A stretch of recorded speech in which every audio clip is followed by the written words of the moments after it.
नमस्कार, झारखंड समाचार में आप सबका स्वागत है। आइए जानते हैं सुबह से लेकर शाम तक की तमाम बड़ी खबरों को। इससे पहले चैनल को सब्सक्राइब नहीं किया है तो प्लीज चैनल को सब्सक्राइब कर बेल आइकन को प्रेस कर दीजिए ताकि खबरों का अपडेट आपको मिलता रहे। बैंक लोन में फर्जीवाड़ा कर 15 करोड़ का गबन मामले में 7 अधिकारियों को सीबीआई का समन। बता दें कि सीबीआई ने रांची में बैंक लोन में फर्जीवाड़ा कर 15 करोड़ से अधिक के गबन के मामले में जांच तेज कर दी है। सीबीआई के इकोनॉमिक ऑफेंस विंग ने बद्री केदार उद्योग के लोन की राशि में गड़बड़ी मामले में दर्ज केस में बैंक के 7 अधिकारियों को समन किया है। सीबीआई ने इस मामले में गड़बड़ी के दौरान बैंक ऑफ इंडिया के मेन ब्रांच के चीफ मैनेजर रहे एसएम त्रिवेदी और तत्कालीन जनरल मैनेजर शंकर प्रसाद का बयान भी 7 मार्च को दर्ज किया है। इसके अलावा 5 अन्य को अलग अलग तिथियों पर पूछताछ के लिए नोटिस भेजा गया है। 10 मार्च को बैंक के तत्कालीन chief manager Suresh Kumar, senior manager credit SK Verma, 13 March को तत्कालीन chief manager credit BK Verma, 14 March को तत्कालीन डीजीएम बीआर अदियरवा, 15 मार्च को तत्कालीन chief manager RMD AC Deogharia का बयान दर्ज किया जाएगा। इस मामले में सीबीआई सरकारी पद का दुरुपयोग कर बैंक ऑफ इंडिया को नुकसान पहुंचाने में शामिल अफसरों की भूमिका को लेकर जांच कर रही है। सीएम हेमंत के इस अधिकारी के खिलाफ ईडी पहुंची बीजेपी, लगाए गंभीर आरोप, जांच की मांग। बता दें कि झारखंड बीजेपी का एक प्रतिनिधिमंडल आज रांची स्थित ईडी के जोनल कार्यालय पहुंचा और मुख्यमंत्री हेमंत सोरेन के पूर्व प्रधान सचिव राजीव अरुणिका के कथित वीडियो से जुड़े प्रकरण को लेकर ज्ञापन सौंपा।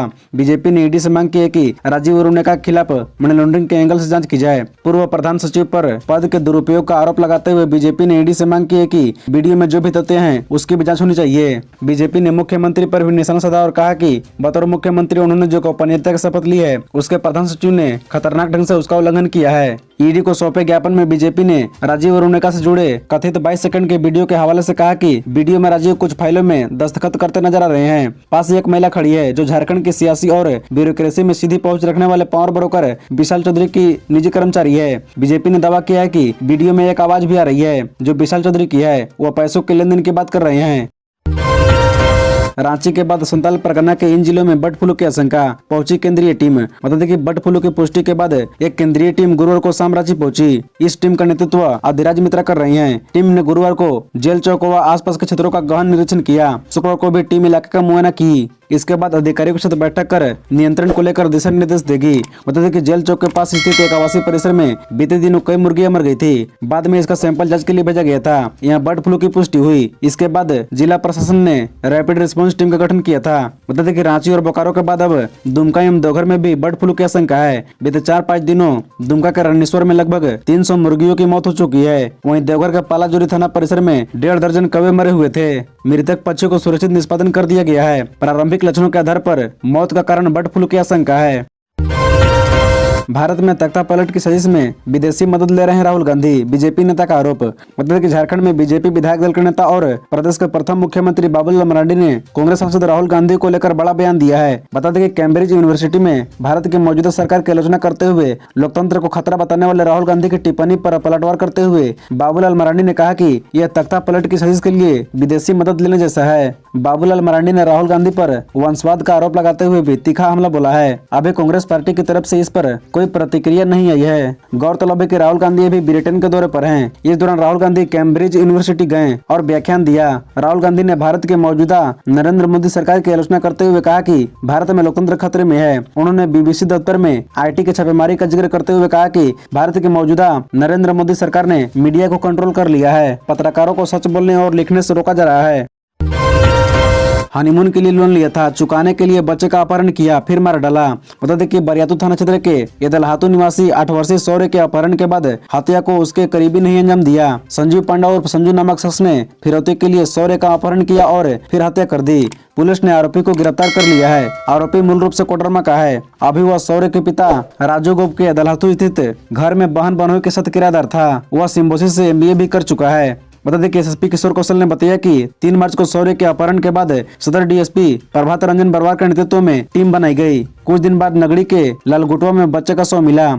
इसके बाद कोल्ड डंप और सीसीटीवी फुटेज के आधार पर संजू को दबोचा गया। इसके पास से अपहरण में इस्तेमाल की गई कार व फर्जी नंबर प्लेट भी जब्त की गई है। बता दें कि पूछताछ में आरोपी ने जुर्म स्वीकार कर लिया है। एसएसपी ने बताया कि आरोपी संजू पर काफी कर्जा था। संजू बेंगलुरु में नौकरी करता था, लेकिन कोरोना काल में उसकी नौकरी छूट गई। वहाँ से वह रांची आ गया और पुंदाग में रहने लगा। उसने शादी, हनीमून और गाड़ी खरीदने के लिए दोस्तों व बैंक से कर्ज लिया था। बाद में लोग पैसे मांगने लगे। इस कर्ज को चुकाने के लिए उसने शौर्य का अपहरण की साजिश रची और करीब 15 से 20 लाख रुपए फिरौती लेने के फिराक में था।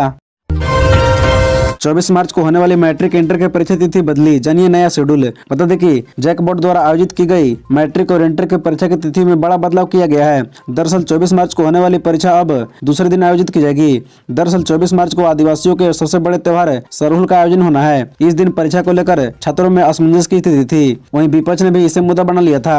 बता दें कि जैक ने सरहुल के दिन 24 मार्च को होने वाली मैट्रिक और इंटर की परीक्षा की तिथि बदल दी है। मैट्रिक के 24 मार्च को होने वाली परीक्षा अब 25 मार्च को व इंटर की परीक्षा 5 अप्रैल को होगी। 24 मार्च को मैट्रिक के गणित और इंटर के भूविज्ञान, व्यवसाय अध्ययन और मनोविज्ञान की परीक्षा होनी थी। बीजेपी विधायक दल के नेता बाबूलाल मरांडी ने भी कहा था कि जिस दिन सरहुल का पर्व है उस दिन मैट्रिक इंटर की परीक्षा आयोजित करना गलत है। उन्होंने इसमें बदलाव की मांग की थी। झारखंड में बढ़ा H3N2 इन्फ्लुएंजा का खतरा, कोरोना जैसे हैं लक्षण, कितना है खतरनाक। मतलब देखिए, देश के विभिन्न राज्यों की तरह झारखंड में भी H3N2 इन्फ्लुएंजा फैलने की आशंका है। लक्षण को नजरअंदाज करना लोगों को भारी पड़ सकता है। कोरोना के समान लक्षण वाली बीमारी तेजी से फैल सकती है। इस बीमारी से जान जाने तक का खतरा बना रहता है। रिम्स के विशेषज्ञ चिकित्सक डॉक्टर संजय ने बताया कि इस बीमारी में लोगों को लंबी खांसी, सांस फूलने, शरीर में लगातार थकान की शिकायत रहती है। ऐसे में लोगों को बिना समय गवाए जांच कराना चाहिए। समय पर जांच नहीं होने से कई बार बीमारी अंतिम स्टेज में पता चलती है और लोगों को बचा पाना मुश्किल हो जाता है। उन्होंने बताया कि इस बीमारी में जान जाने की भी आशंका रहती है। वहीं समय पर जांच हो जाने से सही तरीके से इलाज हो पाता है। बहुत बार लोगों को आईसीयू में रखकर भी इलाज कराने की आवश्यकता पड़ती है। कोरोना काल में अर्जेंट बताकर खरीदे गए 6 लाख रुपए के जांच किट एक्सपायर। स्वास्थ्य विभाग ने मांगा स्पष्टीकरण।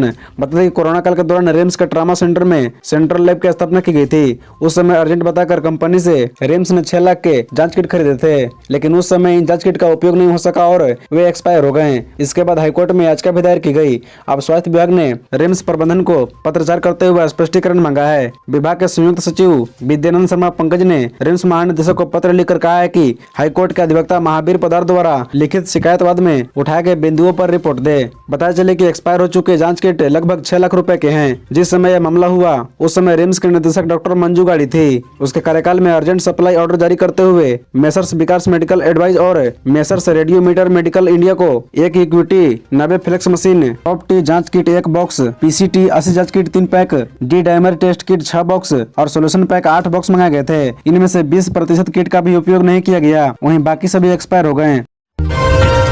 शराब व्यापार से हटाई गई छत्तीसगढ़ की कंपनी, नीति की भी होगी समीक्षा। बता दें कि झारखंड में शराब बेचने के लिए नियुक्त छत्तीसगढ़ सरकार की प्लेसमेंट कंपनी को झारखंड सरकार ने हटा दिया है। उत्पाद एवं मद्य निषेध मंत्री जगन्नाथ महतो ने विभाग के प्रस्ताव को अपनी सहमति दे दी है। इसके अलावा मंत्री ने विभागीय अधिकारियों को राज्य में लागू नई उत्पाद नीति की समीक्षा के निर्देश दिए हैं। इसके जरिए यह पता लगाया जाएगा कि उत्पाद नीति के तहत निर्धारित लक्ष्य के अनुरूप राजस्व की प्राप्ति क्यों नहीं हुई। राज्य में प्रभावी उत्पाद नीति 31 मार्च तक लागू है। ऐसे में इस माह के अंत तक आगे की नीति पर भी निर्णय लिया जाएगा। गौरतलब है कि झारखंड में शराब की बिक्री से राजस्व बढ़ाने के लिए वर्ष 2022-23 में नई उत्पाद नीति लागू की गई थी। इसके तहत Chhattisgarh state marketing corporation limited को कंसल्टेंट नियुक्त किया गया था। कंपनी के लिए 1 करोड़ रुपए की फीस भी निर्धारित की गई थी। हालांकि प्लेसमेंट की सलाह के अनुरूप राज्य में शराब के राजस्व में बढ़ोतरी नहीं हुई। 23 मार्च तक ईडी की गिरफ्त में रहेंगे वीरेंद्र राम। वीडियो कॉन्फ्रेंसिंग के जरिए कोर्ट में हुए पेशी। 3 अलग अलग बार 12 दिनों तक ईडी कर चुका है पूछताछ। बता दें कि मनी लॉन्ड्रिंग मामले में ईडी की गिरफ्त में आए ग्रामीण कार्य विभाग के मुख्य अभियंता वीरेंद्र राम अब 23 मार्च तक ईडी के सवालों का जवाब देंगे। कल उनकी हिरासत की अवधि को ईडी के स्पेशल कोर्ट ने बढ़ा दी है। कल मुख्य अभियंता वीरेंद्र राम की पेशी बिरसा मुंडा सेंट्रल जेल से वीडियो कॉन्फ्रेंसिंग के जरिए हुई, जहाँ पेशी के बाद न्यायिक हिरासत की अवधि 23 मार्च तक के लिए बढ़ा दी है। यह चौथा बार है जब वीरेंद्र राम की अवधि बढ़ाई गई है। अब तक 3 अलग अलग बार रिमांड पर लिया जा चुका है। इन 3 बार में उससे 12 दिनों तक पूछताछ की जा चुकी है। 7 मार्च को ईडी के विशेष न्यायाधीश के आवास पर उसकी पेशी हुई थी, जिसके बाद उसे जेल भेज दिया गया था। ईडी कोर्ट के न्यायाधीश पीके शर्मा की कोर्ट में वीरेंद्र राम की पेशी हुई।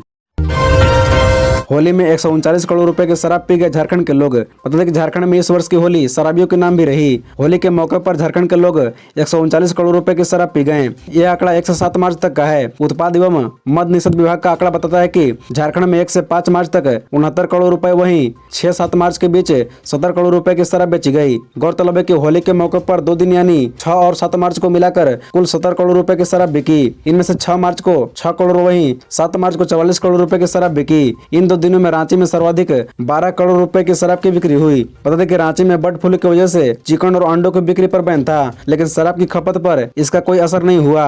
होली के मौके पर जहां राजधानी रांची शराब की बिक्री मामले में नंबर 1 रही, तो वहीं धनबाद और हजारीबाग भी कम नहीं थे। धनबाद दूसरे तो वहीं हजारीबाग तीसरे नंबर पर शराब की खपत मामले में रहा। स्थानीय मीडिया रिपोर्ट्स के मुताबिक मार्च महीने में ही 350 करोड़ रुपए की शराब की बिक्री का लक्ष्य किया था। खबरों से जुड़े रहने के लिए चैनल को सब्सक्राइब, वीडियो को लाइक एवं एक दूसरे से शेयर जरूर करें। धन्यवाद।